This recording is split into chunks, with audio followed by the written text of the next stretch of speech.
자, 여러분 안녕하십니까? 이번 시간에는 탄력성에 대한 설명을 드리려고 합니다. 자, 탄력성이라는 것은 미시경제학에서 굉장히 많이 사용되는 개념이죠. 어떤 개념입니까? 탄력성이라는 게? 그렇죠. 탄력성이라는 것은 어떤 외부에 대한 충격에 대해서 얼마나 민감하게 반응하는가 하는 민감하게 반응하는 정도, 이거를 바로 탄력성이다, 이렇게 나타냅니다. 그래서 우리가 수요에 대한 가격 탄력성, 교차 탄력성, 소득 탄력성 이런 것을 많이 살펴보긴 하는데요. 우리가 계산하는 거라든가 말로만 살펴봤지 실제 이게 어떻게 적용되는가는 제대로 말씀드리지 못한 것 같습니다. 그래서 여기 탄력성에 대한 실증 연구를 통해 가지고 우리가 지금 살펴보는 탄력성이 현실에서도 이렇게 추정해서 정책에 이용되는구나를 살펴보려고 합니다. 자, 우선 그걸 하기 전에 탄력성에 대한 얘기 살짝 정리 좀 한번 해볼까요? 자, 탄력성 어떻게 구합니까? 자, 수요에 대한 가격 탄력성은요, 요걸 하기 위해서는 우리가 요걸 봐야죠. 어떤 X에 대한 수요 함수에 영향을 미친 요인들이 여러 가지가 있을 텐데, X의 가격이라든가 Y의 가격이라든가 소득이 있다라고 합시다. 그랬을 때 이 모든 걸 다 한꺼번에 보면은 정신 없으니까 여기 나와 있는 관심 없는 것들은 우리가 세터리스 페리부스에서 고정시킨다고 그랬죠. 그래서 관심 있는 X의 가격만 변했을 때 X의 소비량이 어떤 영향을 미치는가 이렇게 살펴보는 걸 수요에 대한 가격 탄력성입니다. 그래서 수요의 이거는 지워버리고요. 가격이 변하는 거니까 가격 탄력성 이렇게 얘기를 하도록 할게요.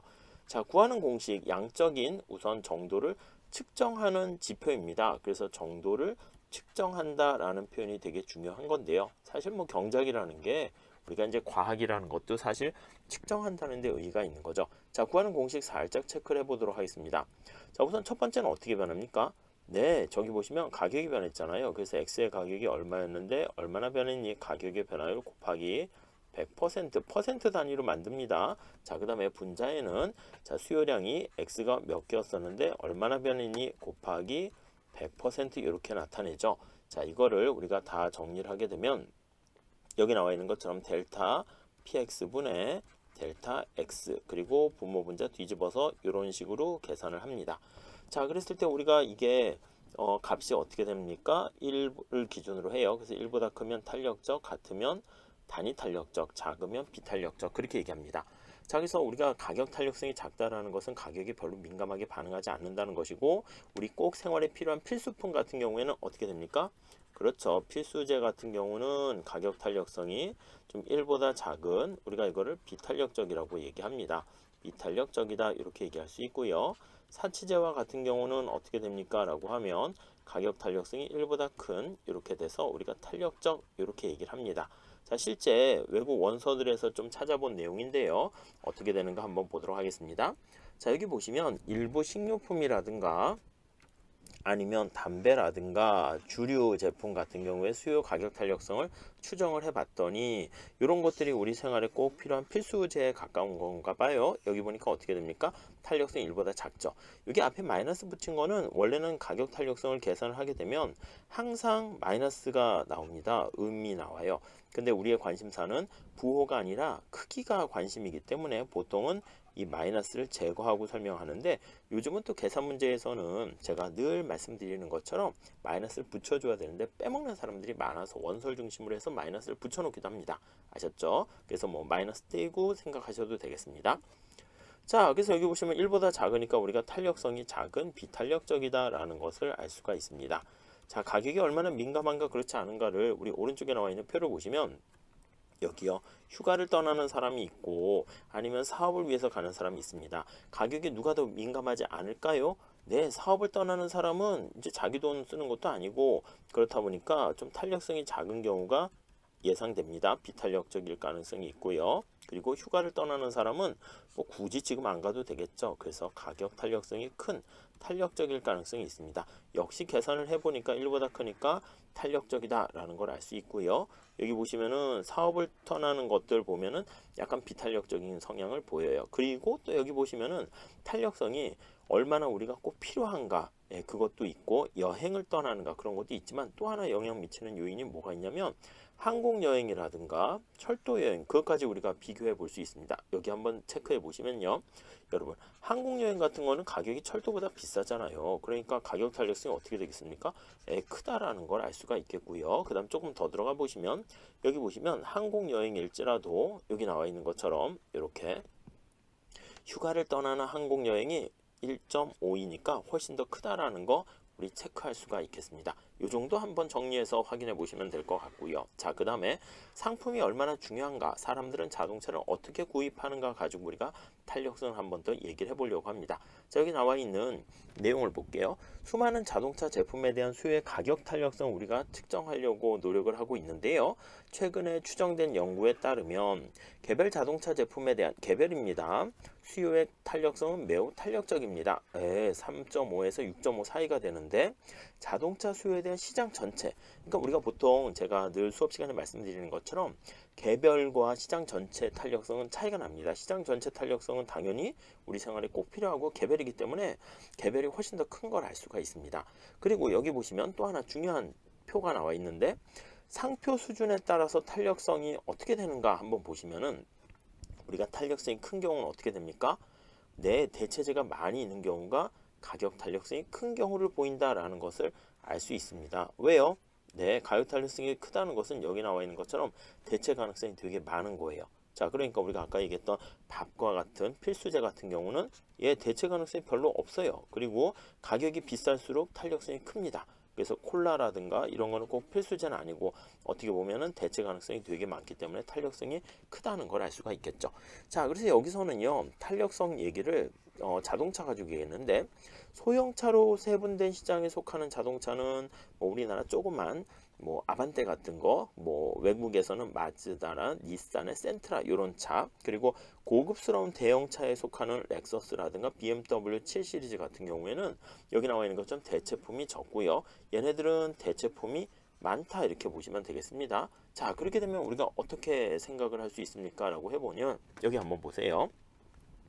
지금 말씀드린 거와 마찬가지로 가격 가지고 우리가 얘기할 수 있습니다. 이렇게 가격이 좀 작은 거, 이게 이렇게 어떻게 보면 소형차에 해당하는 거잖아요. 그런 것들은 가격 탄력성이 좀 크다는 걸 알 수가 있고요. 여기 나와 있는 가격이 되게 비싼 제품 같은 경우 있잖아요. 이런 경우는 어떻게 됩니까? 가격이 비싼 거는 우리가 사치품에 해당하는 것인데 탄력성이 상대적으로 요거는 좀 어떻게 보면은 작다라는 걸 알 수가 있겠습니다. 그래서 우리가 보통 보면은 요 탄력성을 우리가 여러 가지로 표현할 수 있지만 이런 것들은 가격이 굉장히 비싸잖아요. 비싼 제품 같은 경우에는 대체재가 얼마 없어요. 그렇죠. 대체재가 별로 없고, 그리고 이렇게 비싼 고가의 제품을 가격이 높죠. 구입하는 사람은 어떻게 되죠? 네, 소득이 굉장히 큰 사람들이 소비를 합니다. 그렇기 때문에 이런 경우에는 가격 탄력성이 좀 더 작아요. 그 사람들한테는 전체 소득에서 차지하는 비중이 작기 때문에. 자, 그런데 이런 자동차 같은 경우는 우리가 이렇게 소형차 같은 경우는 자동차의 종류가 되게 많잖아요. 그러다 보니까 대체재가 되게 많아가지고 여기 나와 있는 것처럼 탄력성이 크다라는 거 보시면 될 것 같습니다. 지금 포인트가 뭐라고요? 네, 포인트가 바로 대체재가 있는가 없는가, 이게 포인트가 됩니다. 그래서 대형차는 대체재가 적고 소형차는 대체재가 좀 많다라는 거 체크해 보시면 될 것 같고요. 자, 그 다음 내용을 한번 봅시다. 일부 식료품에 대한 수의 소득 탄력성을 여기 추정한 값을 보여주고 있는데, 이거 소득이 증가했을 때 얼마나 민감하게 수요량이 변하는가, 그걸 나타내주고 있는 것입니다. 이해되시죠? 자, 그랬을 때 보니까 여기 보시면 소득 탄력성이 우리가 어떻게 돼요? 소득 탄력성이다라고 하면 부모는 소득의 변화율이 여기 오게 되는 것이고요. 변화율, 그리고 분자는 네, 수요량의 변화율 이렇게 됩니다. 자, 그랬을 때 우리가 어떻게 나타내죠? 기준은 이게 만약에 1보다 크면 우리가 사치제에 가깝고, 그쵸? 그리고 1보다 작으면 요건 필수제에 가깝고, 만약에 이제 1과 0을 또 기준을 사용해 가지고 또 0보다 크면 우리가 정상제인데 작으면 아니면 우리가 봤을 때는 열등제다 이렇게 표현을 합니다. 그래서 이런 식으로 표현을 하죠. 그래서 소득 탄력성을 계산을 했더니 0을 기준으로 해가지고요. 0보다 큰 경우에는 우리가 이걸 정상제 이렇게 얘기를 하고요.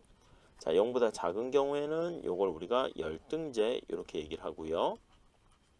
그 다음에 0과 1을 기준으로 해서 0과 1 사이에 이렇게 위치하게 되면 이거를 우리가 필수제 이렇게 얘기를 하고요. 상품의 분류를 나타내는 겁니다. 그래서 1보다 큰 경우에는 우리가 사치제 이렇게 얘기하는 것을 알 수가 있습니다. 그렇죠. 자, 그래서 여기 한번 비교해 볼까요? 자, 그러면 1보다 큰 경우 어떻게 돼 있습니까? 네, 여기 보시면 요게 1보다 크네요. 그러니까 이거는 사치제에 속하는 거예요. 오, 그 외국 사람들은 사과나 복숭아, 크림은 사치제에 가까운가 보죠. 그리고 여기 보시면은 요거는 0보다는 큰데 1보다는 작습니다. 요거는 필수제에 해당하는 거죠. 그래서 제품을 우리가 설명을 할 때 요거는 필수제 이렇게 해당하는 거 알 수 있습니다.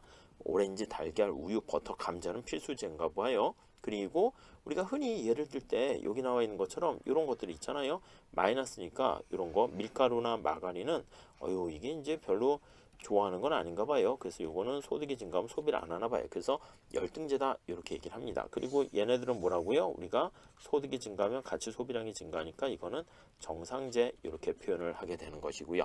이렇게 우리가 확인할 수 있습니다.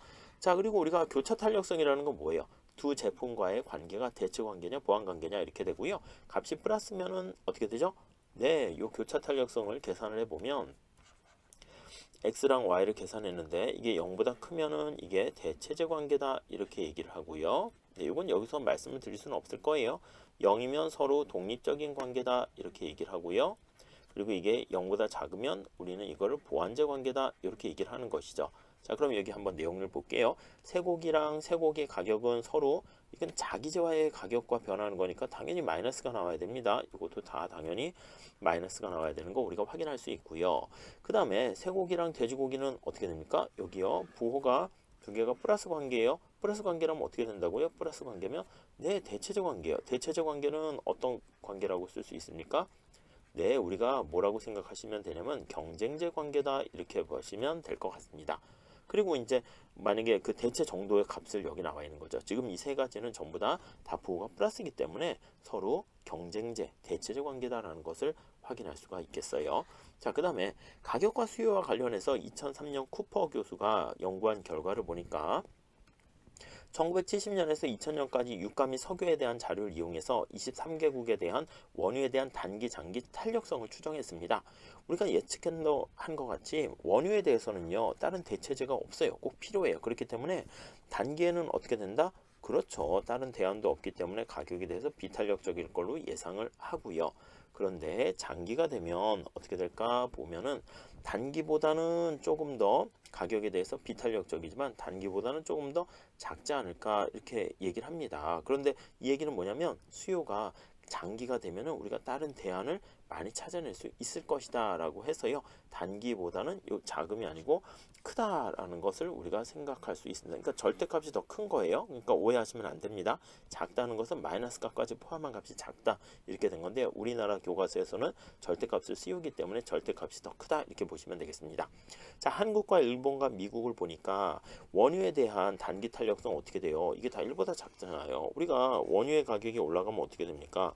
다른 대안을 우리가 찾아낼 수 없어. 그러니까 원유에 대한 수요량이 감소하긴 감소하겠지만 쬐끔 감소 안 되니까요. 요거는 짧은 기간에. 근데 만약에 시간이 오래 지나요. 오래 지나가지고 장기가 되면 어떻게 됩니까? 장기가 되면은 당연히 우리가 생활하는데 원유 말고 다른 대안을 마련할 수 있습니다. 그러다 보니까 원유에 대한 탄력성이 굉장히 크게 감소할 거다라는 걸 알 수가 있어요. 그래서 정리를 해보면 장기에는 탄력성이 여기 나와 있는 것처럼 단기보다는 훨씬 더 크다는 것을 우리가 체크할 수 있겠습니다. 자, 여기서 말씀드리고자 하는 것은 우리가 수업 시간에 배웠던 탄력성과 관련된 가격 탄력성, 교차 탄력성, 소득 탄력성도 이렇게 현실에서는 정확하게 가능한 한 추정해가지고 정책에 활용된다라는 것을 한번 여러분들이 확인하시는 좋은 기회가 됐으면 좋겠습니다. 네, 감사합니다.